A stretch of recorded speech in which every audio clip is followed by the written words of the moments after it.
Hi, it's me, it's Claire. In the daylight. Sometimes I do record in the daytime, but honestly, it's been so hot. I need some fresh air, and this room gets insanely hot. So here we are with the window open, hoping that there are no loud noises. There usually are. Ugh. Anyway, today I wanted to take a break from my massive reaction videos and actually get back to brass tacks. Since there's so many movies coming out, it's kind of hard to just go one by one and talk about them. So I thought I would just give you a rundown. So I'm gonna go over a lot of things. Some of them technical, so animation nerds rejoice. Those of you who don't know a lot about animation, you're probably gonna learn some stuff. And let's get started. Oh! Master Shifu! Here, let me just, there, that's, much worse. We have to talk. I'll be honest, I had to run through all the other Kung Fu Panda movies prior to sitting down and watching the fourth. From watching Kung Fu Panda, it seems the keys to this franchise are the action, the Kung Fu, and the comedy. I did not have nostalgia to help me get through this movie or any of the movies. So for me, it's like a cheap knockoff of the Kung Fu comedies that I grew up watching as a kid. But I can kind of see what draws the people in to the Kung Fu Panda series. Honestly, that first movie is like a really bad Kung Fu hustle and nowhere near as funny. For me, not funny at all, even though I love Jack Black. But about Kung Fu Panda 4. What led up to this movie? In the first, we had Po become the Dragon Warrior and master Kung Fu, taking out the last favorite student in the process. Next, Po learns his own backstory and discovers his own inner peace while defeating the next Kung Fu villain in Kung Fu Panda 2. And finally, in Kung Fu Panda 3, the better of the three in my opinion, Po becomes the Kung Fu master and we dive even deeper into his background, meeting all the pandas. Of course, in the background, Po has another villain to defeat because, it's Kung Fu Panda. And we still need that part in the movie because the title, I guess. Well, Kung Fu Panda 4 is simply more of the same. At this point, I don't understand the point of making more movies. The third, already superfluous, should have been the last. I mean, there's a TV show. Ain't no need to make more Kung Fu Panda.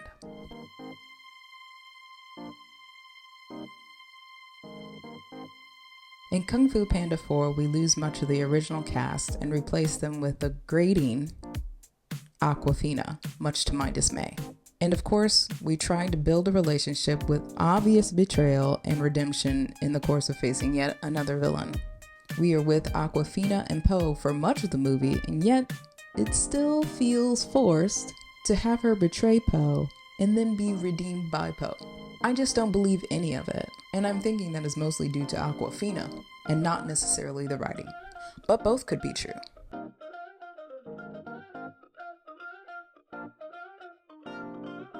The animation, referring to the actual movements, of course, because that's what it means, is decent. No complaints.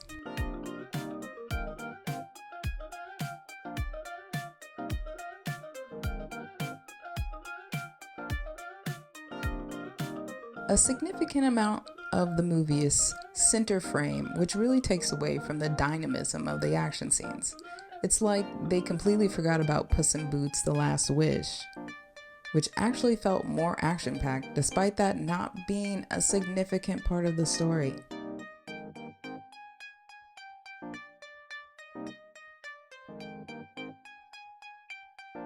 All I know are two things: kicking butt and taking names. And if I'm being completely honest, I'm not even that good at the name taking. Like, who's that fire-breathing crocodile? I want to say Steve? Honestly, all the Kung Fu Panda movies have really, really cheesy writing. Inner peace. Inner peace. Inner peace. Dinner, please. Dinner with peas. Snow peas? In a sesame soy glaze. Ah! Inner peace. And I would say this writing is also boring and predictable as is the story. So many great candidates. I'm gonna let the finger decide. Wait. Whoa. What is happening? The Dragon Warrior! It's me! You could almost say the lines as the character says them because it's either a meme or a well-trodden joke.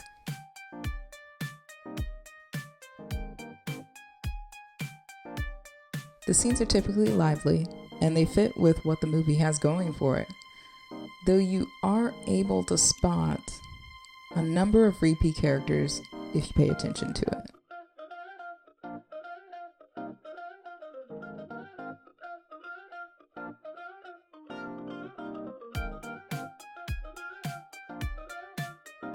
I tend to like colorful movies, and Kung Fu Panda tends to embrace colors, but without any distinct color palette. It really has always felt all over the place for the most part, with only the 2D sections seeming powerful and engrossing in their visuals. Love those 2D parts. The lighting is generally flat, as all the other movies.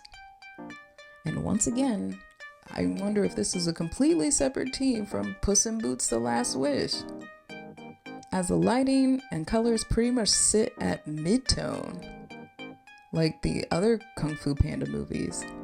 It really takes from the drama of it all, adding to the feeling of mediocrity.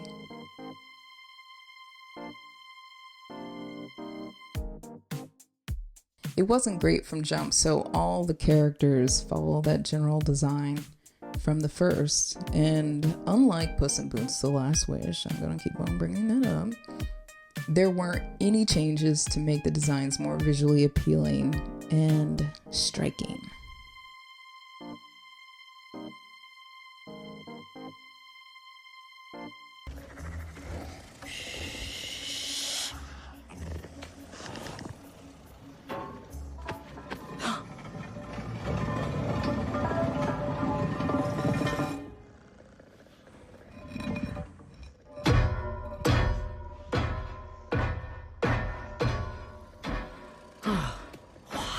I would say this is the weakest film with sound design. Not that it was bad, but that it didn't enhance the atmosphere of the movie like it should.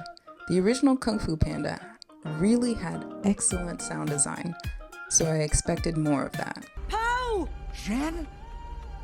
My staff! Hand it over! I'm so sorry I lied to you. I was just doing what I was told. Apologize later. Right now I have to stop the chameleon. Po! Jen?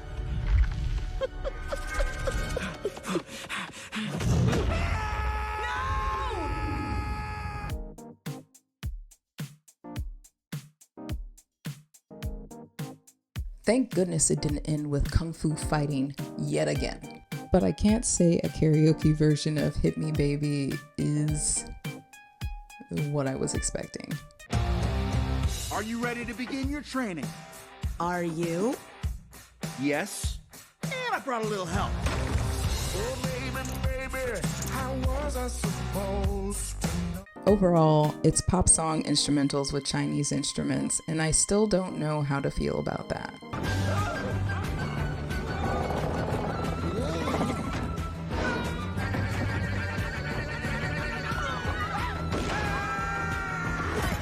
I guess it just shows how American it all is.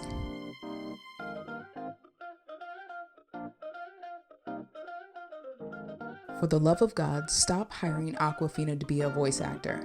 How do I find this, the chameleon? She isn't someone who can be found. At least not without someone in the know.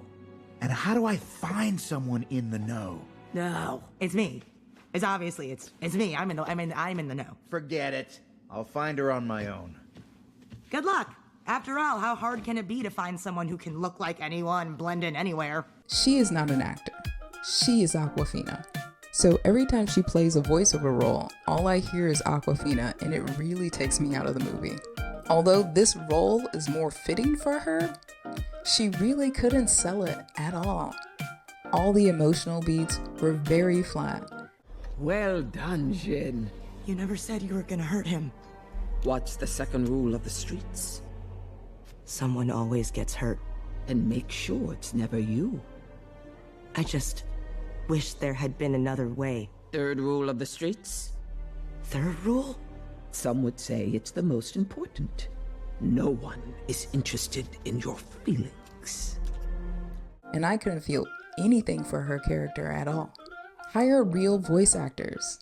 Also, it's interesting to see that the other actors from the Furious Five decided not to come back, or were not asked back. I don't know which. I didn't look it up.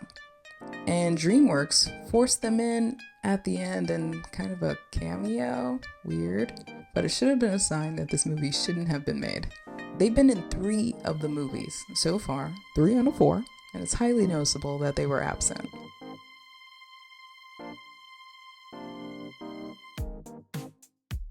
Please don't make any more. I can't say it's a bad film, but I can't say it's a good one. It just is. Just stick with the TV show.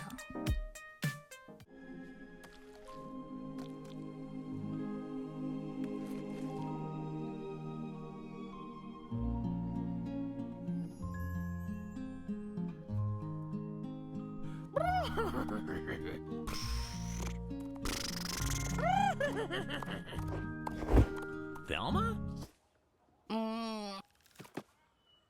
Oh, hey. Well, it's definitely not good. I find this movie to be quite boring, like watching a biopic about a person I've never heard of and never actually seen anything about their backstory, but being told it.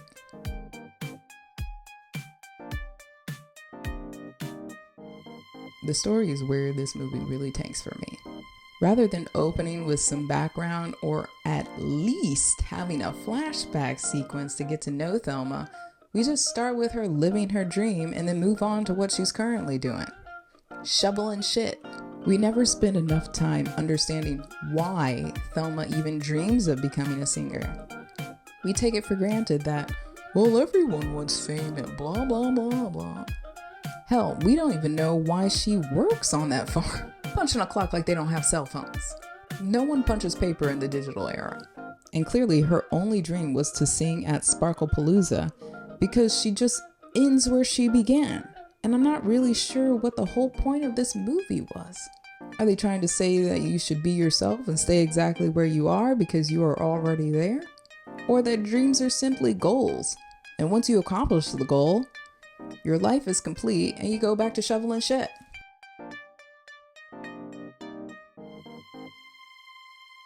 It's actually quite poor. Most of the animation is walk cycles and facial animation.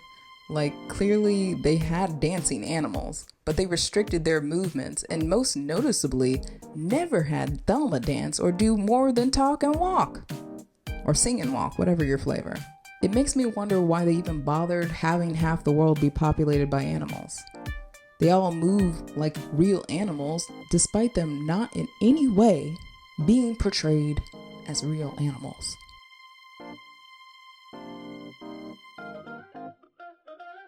Most of the characters sit center frame, and there isn't much variation in shots.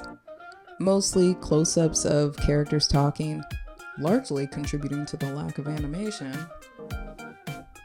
And then medium shots and medium close-ups. We're sorely lacking establishing shots, which I think could help give the audience a clue of what's going on rather than hoping to understand after more characters appear to explain through copious exposition.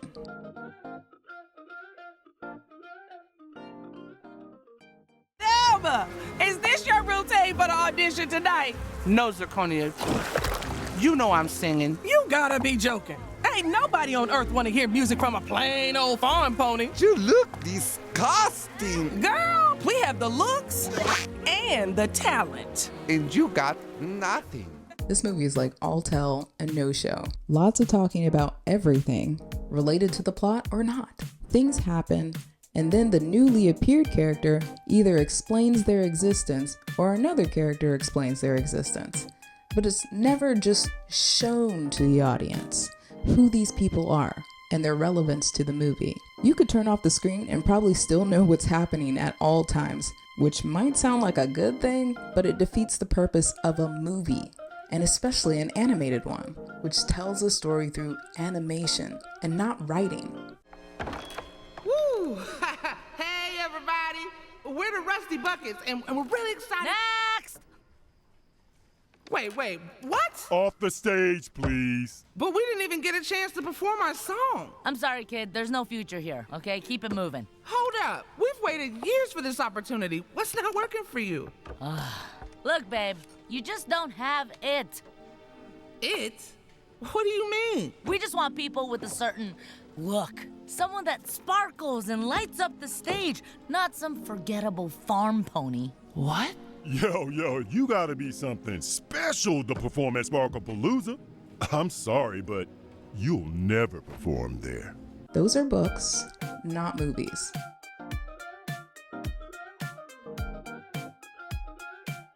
It's extremely basic. I think this is why there are a lack of establishing shots, because all the locations are quite bland. They even managed to remove the magical theme park-like visuals of the real Las Vegas. I've been there enough times to know that it's more than just a few buildings in the desert. It dazzles. They bothered to put it in, so I would expect them to play it up.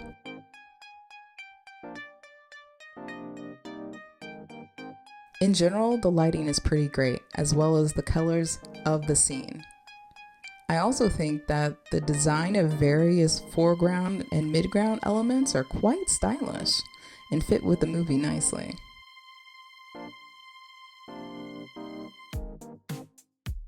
Oh god, the animals are not good. I thought the two bandmates were supposed to be idiotic because that's how they look. It's not simply country bumpkins, which did make a lot of sense as Thelma is not like that. But this seems to be just the animals in general. They have a tendency to be either fairly realistic or beyond goofy looking and unappealing. The humans, however, are giving me strong Despicable Me vibes. If the characters in Despicable Me were better designed. It's very easy for me to understand what each human character is about just by looking at them, whereas the animals are vague and quite frankly ugly. And I don't think that's on purpose.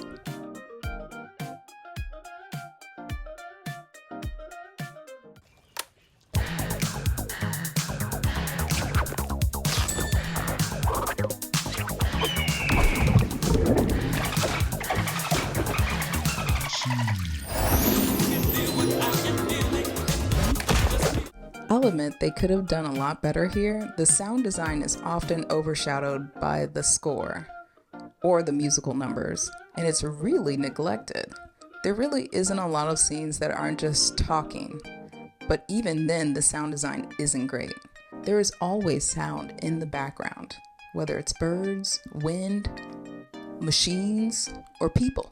Like they don't even add sounds to some of the steps the characters take, especially when you should hear it. Then why are you screwing it up by pretending to be someone else?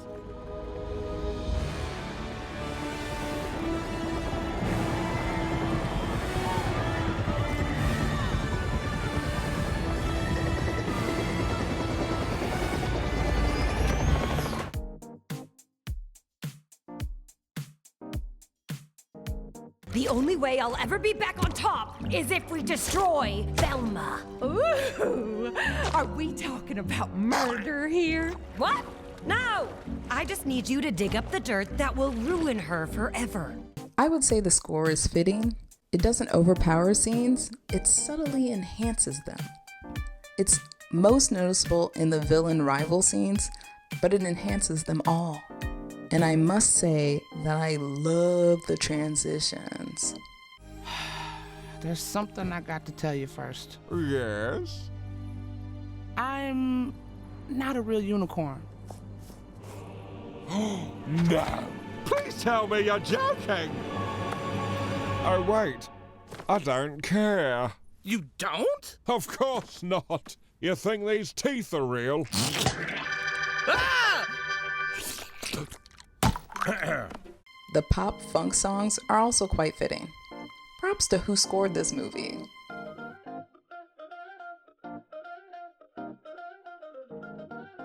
The songs are fine, but as I mentioned before, it feels like a biopic.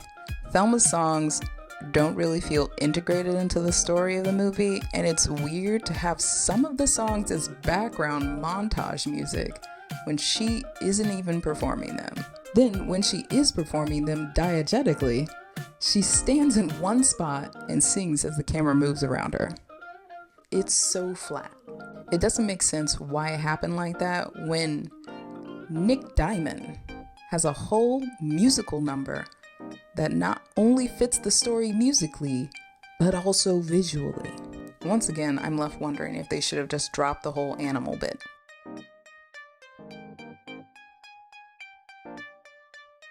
Hey! At least I don't have some crusty old pink eye. What? Esteban, is she for real? Do I have pink eye? Yeah, I think you do. It's stellar.